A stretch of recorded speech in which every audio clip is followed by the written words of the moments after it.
Cricket जुनून है, cricket passion है, क्रिकेट ग्लैमर है, क्रिकेट पैसा है, क्रिकेट शोहरत है। भारत जैसे सब कॉन्टिनेंट में, इस उपमहाद्वीप में ये गेम इतनी क्रेजी गेम है कि कोई भी गेम इसके सामने टिक नहीं पाती।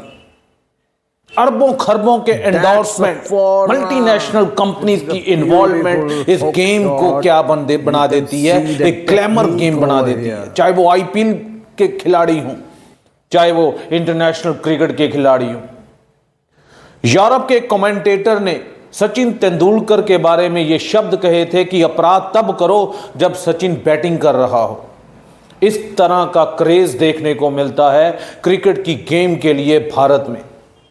आज की स्टोरी में क्रिकेट की जर्नी, क्रिकेट का इतिहास, इसकी इनोवेशंस, इसके रूल्स एंड रेगुलेशन कब कब टाइम पर लॉन्च हुए, इसके बारे में चर्चा की जाएगी। 5500 साल पहले इंग्लैंड के कस्बों में खेले जाने वाला क्रिकेट गेम 18th सेंचुरी आते आते एक रिकॉग्नाइज्ड गेम बन गया था। नो रूल्स एंड रेगुलेशन, तब कोई रूल्स एंड रेगुलेशन नहीं थे। बैट जो होता वो कर्व्ड शेप में होता था और बॉल जो थी उसको रोल तरीके से खेला जाता था। कोई आर्म्स नहीं होती थी यूज, कोई उसमें स्विंग मूवमेंट नहीं होती थी। फिर धीरे धीरे बैट की इनोवेशंस होती गई। 17th सेंचुरी में बैट कर्व्ड शेप का था। 1730 1740 आते आते ये इसी शेप का रहा। 1790 आते हुए इसमें थोड़ा सा सुधार किया गया, इसे स्ट्रेट किया गया और 1900 आते आते ये पूरी तरह से स्ट्रेट हो गया। क्रिकेट एक ऐसी इंडस्ट्री है जिसमें नेचुरल प्रोडक्ट्स का यूज किया जाता है। नेचुरल मैन मेड प्रोडक्ट्स जो होते हैं वो इस मटेरियल से बनते हैं। बैट के इनोवेशन के बाद बॉल में भी तरह तरह के इनोवेशंस किए गए। बॉल में जो इनोवेशंस आया कि बॉल जो थी वो लेदर के प्रोडक्ट से बनाई जाती थी, लेदर के मटेरियल से बनाई जाती थी और उसके बीच में हार्डनेस के लिए कॉर्क का इस्तेमाल होता था। कॉर्क बेसिकली यूरोप में एक ट्रीज है ऑक, वहाँ की जो उसकी ब्रांचेस हैं, उसकी छाल है, उससे तैयार किया जाता था ताकि बॉल को हार्डनेस मिले। फिर इसमें सीम्स यूज की गई ताकि उसे स्विंग मिल सके और उसमें तरह की बॉल को मूवमेंट आ सके कि बॉल जब फेंको तो उसमें मूवमेंट आ सके। कुकरबरा एक ऑस्ट्रेलिया की नेशनल स्पोर्ट्स इक्विपमेंट बनाने वाली कंपनी वाइट बॉल्स बनाती है क्रिकेट के लिए। वैसे और भी वो कई तरह के स्पोर्ट्स इक्विपमेंट बनाती है, लेकिन खास करके कुकरबरा को वाइट बॉल्स के लिए जाना जाता है। बॉल का वेट क्या होगा, बॉल कितने वजन की होगी, इसके लिए भी लॉस बने हुए हैं। अगर बॉयज ने गेम खेलनी है तो 161 ग्राम की बॉल होनी चाहिए, अगर गर्ल्स ने खेलनी है 151 ग्राम की होनी चाहिए और चिल्ड्रन ने खेलना है तो 141 ग्राम की बॉल होनी चाहिए। उसी तरह स्टंप के ऊपर, स्टंप भी यहां पर वुड के बने होते थे। स्टंप की ऊंचाई 20 सेंटीमीटर कर दी गई। पहले 2 स्टंप होते थे, बाद में 3 स्टंप इंट्रोड्यूस किए गए, उसके ऊपर बेल्स को इंट्रोड्यूस किया गया। अब तो स्टंप्स में और भी मॉडर्न इनोवेशंस हैं, इसमें एलईडी इंट्रोड्यूस कर दिया गया है। तो इस तरीके से यहां पर स्टंप्स, बॉल और बैट के बारे में हमने बताया है। क्रिकेट में लॉज को लिखना शुरू कर दिया गया। 1744 का ईयर जो था बहुत इंपॉर्टेंट ईयर था। यहाँ पर पहली बार क्रिकेट्स को क्या कर दिया गया, लिखना शुरू कर दिया, उसके लॉज को इंट्रोड्यूस कर दिया गया। और 2 अंपायर होंगे क्रिकेट के ग्राउंड के ऊपर, 2 अंपायर क्रिकेट के ग्राउंड के ऊपर होंगे। स्टंप 20 इंच का स्टंप होगा, ये चीज़ यहाँ पर बतानी इन्होंने शुरू कर दी। और उसके बाद लिखत रिटन में इन्होंने बताना शुरू कर दिया। उसके बाद 1774 में इन्होंने क्या किया, LBW इंट्रोड्यूस किया, लेग बिफोर इंट्रोड्यूस किया। 1820 में इन्होंने रबड़ के पैड्स को इंट्रोड्यूस कर दिया और ग्लव्स को भी इंट्रोड्यूस कर दिया जो कि रबड़ के बने होते थे। 1774 में इन्होंने इजाजत दे दी कि बॉल जो है वो स्विंग करवा सकते हैं, उसमें एयर की मूवमेंट और आर्म्स की मूवमेंट को यूज किया जा सकता है और बॉल जो होगी वो 6 सीम की बॉल होगी, यानी कि 6 तरह से सिलाई की जाएगी बॉल की, वो भी यहां पर इजाजत दे दी गई।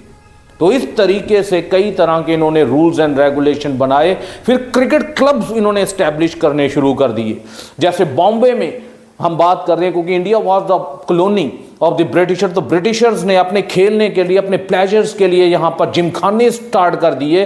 तो बॉम्बे जिमखाना यहाँ पर पहला इन्होंने इंट्रोड्यूस किया, जो कि ब्रिटेन का क्रिकेट क्लब था। उसी तरह उनके देखा देख पारसी कम्युनिटीज़ ने बॉम्बे में अपना खुद का जिमखाना इंट्रोड्यूस किया, जिसे टाटा और वलाडिस जो थे उसे स्पॉन्सर करते थे। इनके बीच में मैच होता था जिसमें पारसीज ने ब्रिटेन को हरा दिया था।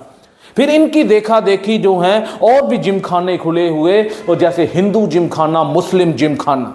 तो कॉलोनियल छाप जो है यहाँ पर डिवाइड एंड रूल की छाप भी देखने को मिलती है। तो क्रिकेट जो है इन्होंने यहाँ पर जात और कास्ट में भी डिवाइड कर दिया। फिर वेस्ट इंडीज में क्रिकेट बहुत पॉपुलर हुआ। वेस्ट इंडीज में क्रिकेट का इतना क्रेज है कि आपको मालूम है कि वहां पर विवियन रिचर्ड्स जैसे दिग्गज प्लेयर हुए हैं, और 2 बार वेस्ट इंडीज कैरेबियन कंट्री से वो वर्ल्ड कप को जीत कर आया है, या उसने इतिहास में अपना नाम दर्ज करवाया है। वो भी ब्रिटेन की कॉलोनी था।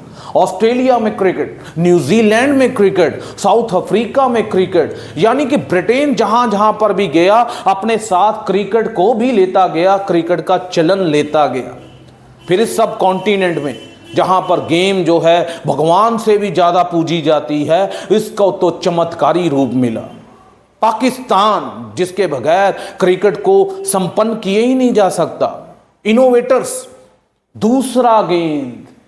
दूसरा जिसे हरभजन सिंह ने बाद में इंट्रोड्यूस किया अपनी गेम में, और पहले इसका जो जनक है, इसका क्रिएटर है वो शकील मुश्ताक, पाकिस्तान का ऑफ स्पिनर। उसने दूसरा गेम जो थी उसको इंट्रोड्यूस किया। उसके बाद हमारे पास आता है रिवर्स स्विंग का बादशाह। रिवर्स स्विंग का बादशाह कौन था? वो भी पाकिस्तान का बॉलर वकार यूनुस, जो हवा में ही स्विंग करवा देता था। बैट्समैन को पता ही नहीं लगता था कि ये कहाँ जाएगी, इधर जाएगी या उधर जाएगी, तो सीधे स्टंप ही उखड़ जाते थे। उसका इनोवेटर जो है वो किसको जाता है? वकार यूनुस को जाता है।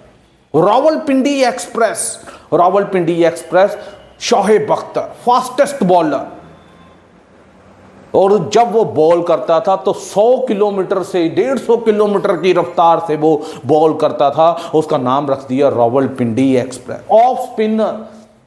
ऑफ स्पिनर में नाम आता है मुथैया मुरलीधरन का श्रीलंका, यानी कि इस पूरे सब कॉन्टिनेंट में क्रिकेट में इनोवेशंस हुई, क्रिकेट में क्रिएटिविटी आई। तो इस तरीके से यहां पर मैंने आपको क्रिकेट की जर्नी के बारे में बताया, इसकी यहां पर डेवलपमेंट के बारे में। फिर क्रिकेट किस तरीके से ग्लैमराइज्ड हुआ। कैरी पार्कर, ऑस्ट्रेलिया का टेलीविजन टाइकून्स, ब्रॉडकास्टिंग करने शुरू कर दिए। हाँ, ऊपर अंतरिक्ष से ये सिग्नल आते थे, ब्रॉडकास्ट होने लगा। दुबई से मैच जो है, आप मुंबई देख रहे हो, उधर देख रहे हो, उसका सारा जो जनक है वो कैरी पार्कर को जाता है। इसे गेम को मिलियंस गेम बना दिया, पैसा इन्वॉल्व कर दिया, एंडोर्समेंट आ गए इसमें, एडवर्टाइजमेंट इसमें आ गई, घर घर तक पहुंचने लगा, लाइव टेलीकास्ट होने लगा। तो इस तरीके से यहां पर मैंने